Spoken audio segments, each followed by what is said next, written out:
मोहब्बत का इंतहा दर्जा ताकतवर वजीफ़ा है, इंतहा दर्जा। इंशाअल्लाह अज़ीज़ एक मरतबा इस वजीफ़े को नामों के आदात के मुताबिक पढ़ लें।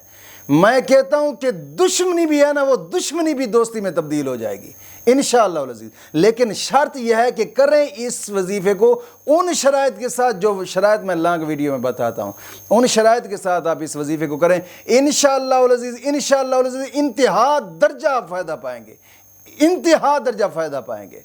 और इस वजीफ़े को नाम के आदाद निकालने अपने और उस शख्स के जिसको आप ताबे करना चाहते हैं, उस शख्स के नाम के आदाद निकाल कर उन नामों के आदाद के मुताबिक अकेले बैठकर यकसुई के साथ उसका तसव्वुर करके इन अल्फाजों को पढ़ना है। कद शगफ़हा हुब्बन या वदूदो, कद शगफ़हा हुब्बन या वदूदो, कद शगफ़हा हुब्बन या वदूदो।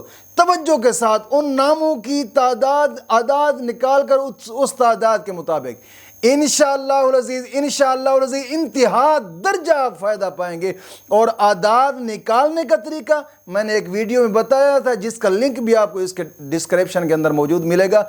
इंशाअल्लाह अज़ीज़ इंतहा दर्जा ताकतवर वजीफ़ा है ये, एक मरतबा करके देखें, फिर इंशाअल्लाह फ़ायदा ही फ़ायदा होगा।